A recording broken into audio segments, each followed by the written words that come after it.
I have a dream. It's one small step for man, one giant leap for mankind. Une Amérique qui est maintenant multiculturelle, multiforme. One nation, under God, indivisible, with liberty and justice for all.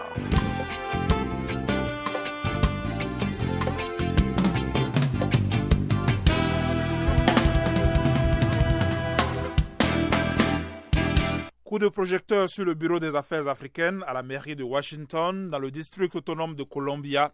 Les lignes bougent et de nombreux projets voient le jour pour les membres de la diaspora africaine.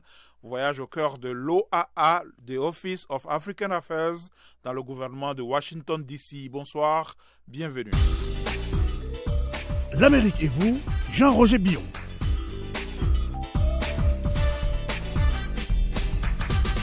Aider les membres de la diaspora, c'est le leitmotiv du Bureau pour les affaires africaines. Ce bureau a effectué sa rentrée récemment. À cette occasion, Madame le maire Muriel Bowser a nommé un nouveau directeur exécutif pour conduire les affaires africaines. Quelles sont les attentes des membres de la diaspora? Réponse dans un instant. Éclat de voix.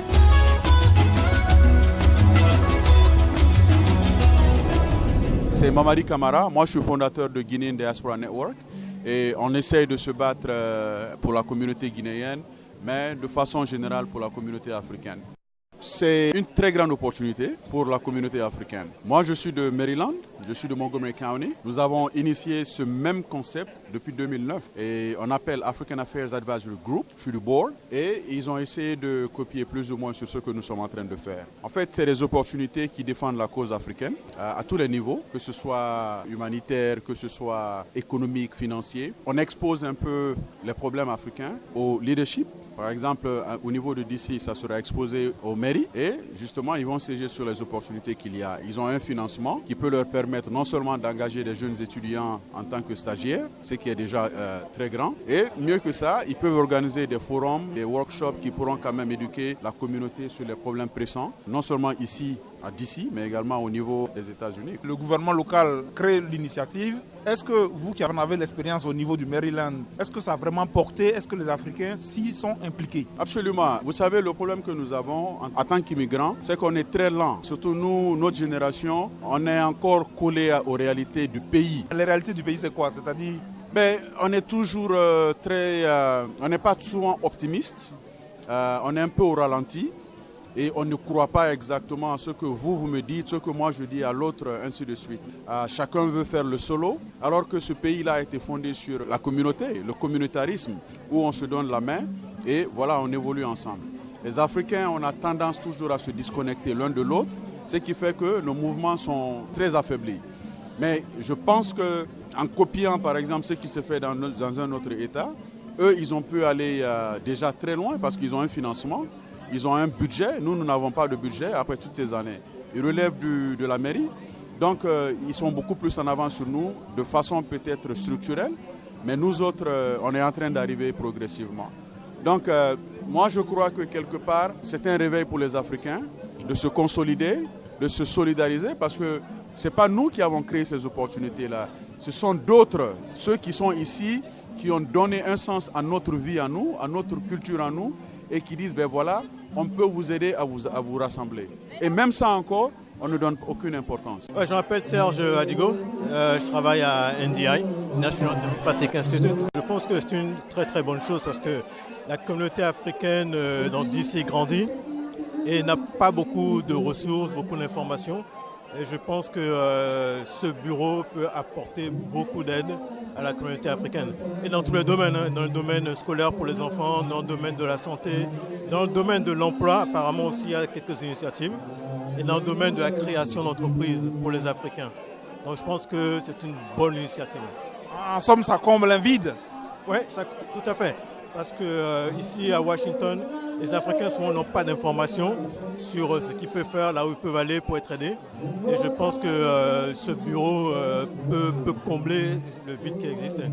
Alors vous travaillez pour une organisation comme NDI, vous faites la promotion de la démocratie. Qu'est-ce que vous pouvez retirer en tant qu'organisation d'une collaboration avec l'Office des affaires africaines? Je pense que la diaspora joue un rôle important parce que n'oubliez pas que le transfert d'argent en Afrique est très important. Je ne parle pas au nom de NDI, ici je suis à titre personnel. Mais si vous me demandez mon opinion, je pense que ce serait intéressant que ce genre d'organisation collabore avec le bureau des affaires. Très dommage. C'est Daniel Anago. C'est très bon parce que déjà c'est le centre de diplomatie du monde. Donc avoir un office ici, c'est essentiel pour les Africains. Qu'est-ce que les Africains peuvent venir trouver ici? Quel bonus ils peuvent avoir avec cette organisation de la mairie? Bon, pour la diaspora, déjà, ça nous donne une voix. Parce que parler au département d'État, c'est plutôt pour les gouvernements. Mais l'office à la mairie, ça donne une voix à la communauté africaine. Donc c'est très important. Alors, en venant au lancement de cette initiative, est-ce que vous-même, dans votre fort intérieur, vous espérez quelque chose pour la communauté? Moi, j'ai toujours l'espoir. Mais ce qui est très important, c'est qu'il faut que nous, on travaille toujours. Parce qu'on a toujours l'habitude de laisser le travail aux gens qui sont... En fait, c'est leur travail. Mais j'ai l'espoir parce que je sais comment je vais travailler avec eux. Mais il faut faire du travail. Alors, qu'est-ce que les Africains peuvent gagner pratiquement, on vient de parler d'immigration, d'emploi. Qu'est-ce que vous entrevoyez en filigrane? Bon, au début, c'est le renseignement, c'est ce qui est très important. Puis se renseigner. Il y a un centre où on peut se renseigner, avoir des bonnes informations sur des problèmes qu'on a dans la communauté. On a une voix qui est très importante, mais il faut qu'on travaille ensemble. Ce n'est pas toujours ce qu'on va gagner, c'est toujours, il faut qu'on commence à réfléchir à ce qu'on va mettre dedans dans cette affaire. Est-ce que vous avez l'impression qu'une telle organisation manquait sur la place?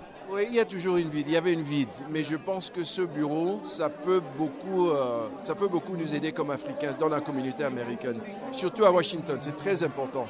Comme vous pouvez le voir avec le Bureau des affaires africaines à Washington, les Africains ont maintenant un repère dans la capitale des États-Unis. Le nouveau directeur exécutif est un Africain, il parle français et va nous dévoiler dans un instant ses priorités et ses moyens d'action.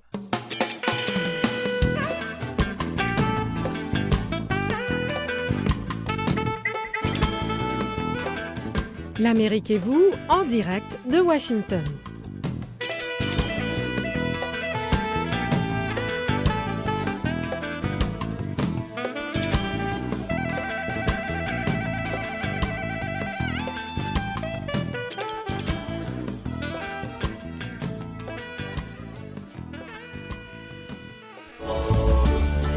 L'avis du spécialiste.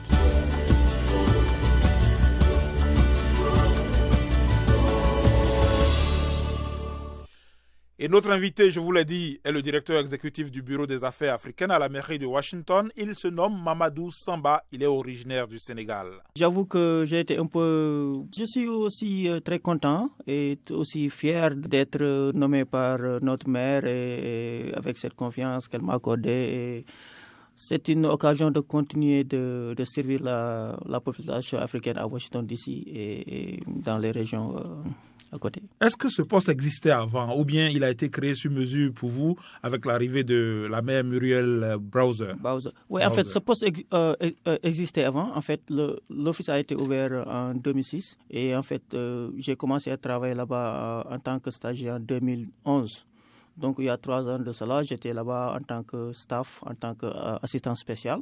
Donc, ce bureau a toujours existé. Et pour moi aussi, c'est une fierté de continuer la mission du bureau en tant que directeur exécutif et aussi en tant que membre de la diaspora. Quelles sont vos attributions là-bas? On joue le rôle de liaison entre la communauté africaine et le gouvernement de Washington DC. Il y a beaucoup de limitations en matière de langue, en matière de développement économique, en matière de ressources de financement des entreprises et des startups. Donc on joue le rôle d'acteur de développement, d'acteur de l'augmentation des capacités des citoyens africains. Donc, en quelque sorte, on joue le rôle d'expert parce qu'on a une compréhension de la culture, de la langue, des situations socio-économiques. On apporte aux autres agences dans leur mission de servir la communauté d'une manière générale, mais spécifiquement de la communauté africaine. Alors, est-ce que Mme Bowser, qui est la nouvelle maire de Washington, oui, avant de vous nommer, vous a dit qu'elle a un projet pour les Africains? Pas spécifiquement, mais l'essentiel est,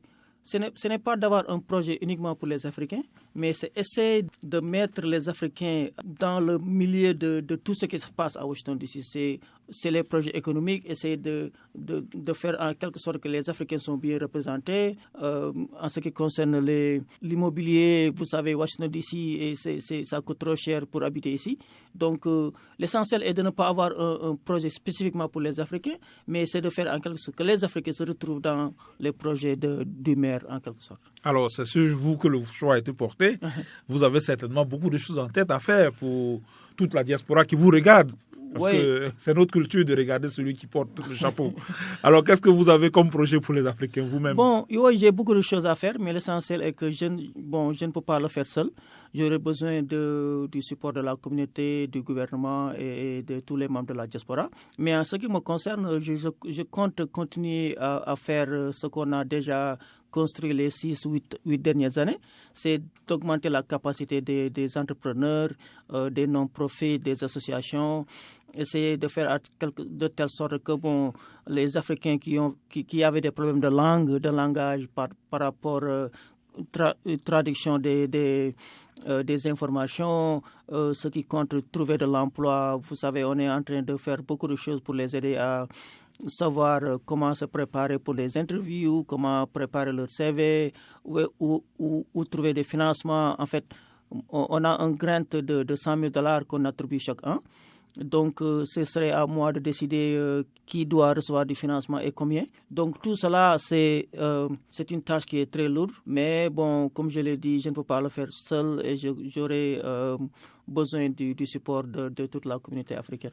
Alors, généralement, pour obtenir, par exemple, des financements du gouvernement de Washington, il faut déposer un dossier. C'est très difficile de le faire parfois et nos compatriotes échouent au niveau des dossiers. Est-ce que vous avez des conseils à donner à ce niveau? Oui, en fait, c'est pourquoi, un de mes premiers programmes la semaine prochaine, j'ai eu à décrocher un partenariat avec USAID et ADM. ADM, c'est l'African Diaspora Marketplace, qui chaque année finance les entrepreneurs à peu près de $50 000 par an pour investir en Afrique. Donc, un de mes premiers programmes, ils viendront lundi prochain pour nous faire un workshop, pour apprendre ou donner des informations aux entrepreneurs sur comment appliquer sur ces grants, ce qu'il faut faire, ce qu'il faut éviter pour augmenter leurs chances d'avoir du financement. Donc, je compte en faire davantage en matière d'éducation et en espérant qu'au fur et à mesure, les gens seront mieux informés et dans de meilleures positions pour recevoir du financement. Y a-t-il un volet immigration dans votre programme? Pas directement. Vous savez, immigration, c'est quelque chose de fédéral. Donc, au niveau local, nous, on joue un rôle assez limité. Mais dans nos programmes, au niveau du bureau, on a aussi encore, quand je parle de l'augmentation des capacités, ça aussi inclut beaucoup de programmes éducatifs sur l'immigration, la loi Obama, pas Obamacare, la loi Obama, l'amnistie. Donc, on est en train de faire beaucoup de programmes pour mieux informer les citoyens sur comment ça marche. Les Africains ont souvent aussi beaucoup de problèmes de santé. Vous avez parlé d'Obamacare. Ouais. Comment seront-ils dirigés? D'abord, il faut commencer par avoir un dialogue parce qu'on a un problème. Il y a beaucoup de choses en Afrique qui sont tabous. On n'aime pas parler de nos problèmes de santé. On n'est pas assez à l'aise pour en parler avec des étrangers. Donc, pendant les 2 ou 3 dernières années, j'ai fait beaucoup de choses pour promouvoir le dialogue sur la santé, ce qui nous empêche d'avoir des assurances de vie ou bien de visiter les centres de santé. Donc ça c'est la première chose. La deuxième chose est aussi d'essayer de mobiliser la communauté à aller vers les ressources, les informations. Il y a beaucoup de programmes de santé, d'aide financière, à ne pas finir. Mais si les Africains ne sont pas au courant, ils ne pourront jamais en bénéficier.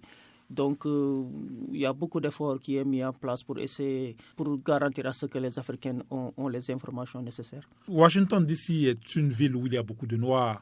Est-ce qu'il y a une place vraiment pour les Africains dans ce melting pot? Oui, en fait, Washington DC, c'est le deuxième metropolitan area, à part New York, New Jersey et Philadelphie, qui a la population africaine la plus large. On est à peu près à 161 000.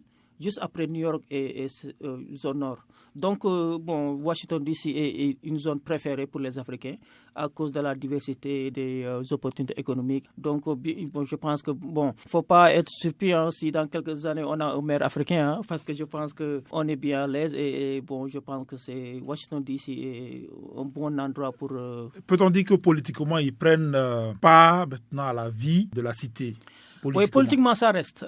Bon, ça, il faut aussi inclure le lobbying, l'advocacy, mais ça reste. Mais on est sur la bonne voie parce que vous savez, ça prend du temps. Ça a pris du temps pour les Mexicains, les Latinos, aussi que les Irish et trucs. Donc ça prend du temps, mais je pense qu'on est sur la bonne voie. On peut rêver d'un moment où viendra où on entendra la voix de la diaspora au Congrès américain. Oui, il y en a déjà, il y en a quelques députés ou bien congressmen qui sont déjà élus, qui sont des Africains. Mais la majeure part, je pense que l'un vient de Minnesota ou Minneapolis. C'est la communauté éthiopienne qui l'ont vraiment soutenu. On peut faire mieux que ça, mais ça vient avec le temps. Parce qu'il ne faut pas oublier que les Africains ont commencé à venir ici dans les années 80-90. On n'est pas là où tu penses, mais je pense qu'on est sur la bonne voie. Ok, il y a un projet de voter aux dernières élections, le projet concernant la marijuana. Je ne suis pas sûr que les Africains sont prêts à l'accompagner. Quelle est votre opinion en tant qu'Africain dans le gouvernement? Oui, en fait, je ne l'ai pas beaucoup suivi, mais je pense que pour l'instant, je n'ai pas vu signe que les Africains sont derrière. Parce que vous savez, nous, Africains, il y a des choses qui nous intéressent pas. Il y a beaucoup de choses qui se passent ici. Bon, on n'est pas dedans. Mais en tant que des résidents de la ville, on paie nos impôts ici. On doit en fait nous informer davantage sur ça parce que ça nous impacte, soit directement ou indirectement. Mais selon la marijuana, je pense que les Africains sont un peu mieux sur ce sujet-là. Alors, quel est votre mot à leur endroit au moment où vous prenez fonction et que vous commencez vos grands projets? Des prières, et du soutien. À part ça, je pense qu'on a besoin de nous regrouper derrière quelque chose de spécifique. Mon message a toujours été que on est un peu divisé, la communauté est un peu divisée. Il y a les Nigériens qui travaillent dans leur coin, il y a les Éthiopiens et les Sénégalais, mais il est temps de s'unir parce que il y a une répétition des efforts. Chacun est en train de faire son propre truc, mais je pense qu'il est temps de s'unir et puis de vraiment essayer de mobiliser la population pour le bien-être de la communauté et de nos enfants et de l'Afrique d'une manière générale. Merci, M. Mamadou Samba. Je rappelle que vous êtes directeur des affaires africaines dans le gouvernement de Washington, du district de Columbia. Voilà, ce sera tout pour cette édition consacrée au Bureau des affaires africaines dans le gouvernement de Washington, D.C., la capitale des États-Unis. Merci d'avoir été avec nous dans l'Amérique et vous. Jean-Roger Billon pour vous servir. Cette émission a été réalisée par Michel Joseph. Bonsoir à tous.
En plus de nos programmes sur FM et ondes courtes, La Voix de l'Amérique est en votre compagnie 24 heures sur 24 sur Internet. Notez notre nouvelle adresse voaafrique.com, tous les derniers développements sur l'actualité africaine et mondiale, reportages, photos et vidéos, et vos commentaires sur voaafrique.com. À tout de suite. Lutte contre le virus Ebola. VOA Afrique se mobilise. Rejoignez-nous sur WhatsApp. C'est simple, ouvrez l'application smartphone WhatsApp et envoyez Ebola au numéro suivant 1 202 257 35 83. Je répète, 1 202 257 35 83. vous recevrez des infos et des conseils de prévention contre le virus. Restez informés, VOA Afrique.